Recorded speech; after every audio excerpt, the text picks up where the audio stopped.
Hey everyone, welcome back to our channel. Today we're going to be showing you guys how to make some paleo chocolates. So Easter is nearly here, so we've been having chocolate on the mind and we thought it would be the perfect time to do up a little paleo chocolate recipe for you guys. So this recipe is really fun to make, especially if you've got kids. Yeah, especially if you've got kids. Neither of us have kids, but obviously we're still kids at heart because we find it pretty fun to make. And it's also, when you make chocolate at home, you can control your ingredients better. Obviously you can use stevia if you want it to have no sugar, or you can use a bit of good quality honey. So it's not loaded up with all the additives that you buy in the store. So let's get into it. So to start, what you're going to need is some cocoa butter. So you can see here we have about 150 grams of cocoa butter. We also have half a cup of raw cacao powder, and we have, well actually I'll show you. So we have some organic honey here, and we're going to be using 4 tablespoons. We wouldn't worry so much about using raw honey here because we will be using some heat, but try and get a good quality honey. And we're going to be using some hazelnuts and activated almonds for fillings to our chocolate. And you're going to need a couple of molds. So here I've just got like a little cheap one that I got from, I think, the grocery store. And then we've also got these little chocolate Easter egg bunnies. So obviously if you can get some fun molds, that's always a plus. We'll try and link something in the info box below. Yep. Okay, so to make the chocolate, you're also going to want a bowl. So you could use a stainless steel bowl or a glass bowl. And then a small pot. So this is to do a double boiler method. Obviously we don't have like any perfect equipment here. This is like a heart-shaped pot. A round one would probably be better, but basically it just has to be able to sit inside the pot, and you boil a little bit of water in there. And the pot should not be touching the water. It'll just be gently being warmed by the steam.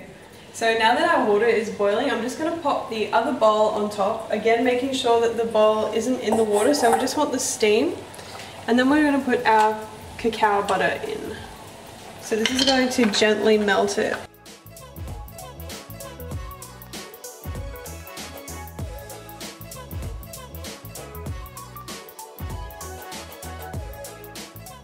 Okay, so now that the cacao butter has heated up, we're going to be adding in our honey. So we're going to be going with 4 tablespoons, but you can adjust it as you like depending on how sweet you want it to be.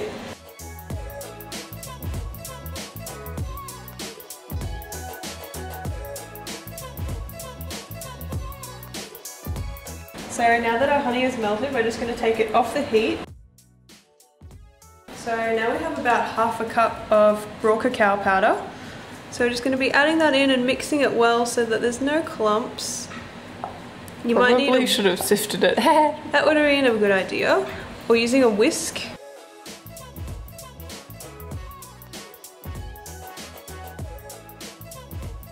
So while our chocolate is still hot, I'm going to do my best to get this into the molds without making a mess. So it's best if you get like a nice deep teaspoon or measuring spoon. That will make it much easier. These ones have these funny little sticks. I'm going to fill the stick. See, this mold was actually supposed to be so you make them into like little lollipops, but we only want the like egg shape. So we're going to have little chocolate sticks. You're making me laugh. And I'm gonna miss it.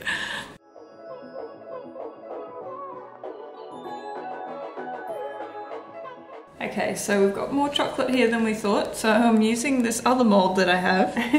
These I usually use to make paleo gummies, so like little gelatin gummies that we have on the blog, but they'll also make fine chocolates. So we've got ice cream shapes. We are putting in our almonds and hazelnuts. This is quite a satisfying step. Kind of want to sink them down so that these chocolates come out with the flat base. I'm going to use that somewhere roughly in the middle. You could really put anything in there, you know. You could go with goji berry or... Yep. A little bit of dried fruit or something. Get really creative. Or sometimes people do like like a peanut butter cup. Yep.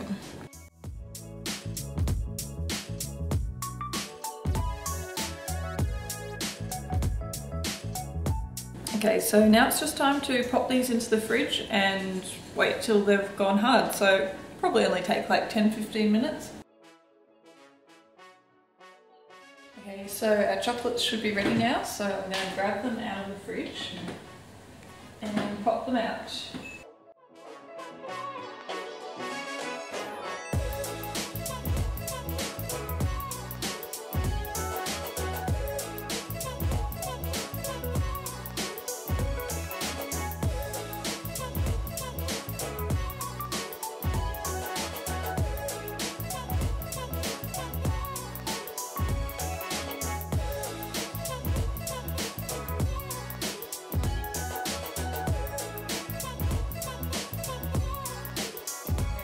So we are eating these ones now, so we've plated them up with some chopped nuts and raspberries, but we're going to put the others away in the fridge, so they do melt quite quickly. So we're just going to place these into a glass container. And we'll just pop these ones into the fridge. So that's really all there is to it. It's a pretty simple recipe, so let us know if you try it out. But otherwise, we will see you in our next video. And we want to wish everyone a very happy Easter. And yeah, we'll see you in the next video. Bye guys.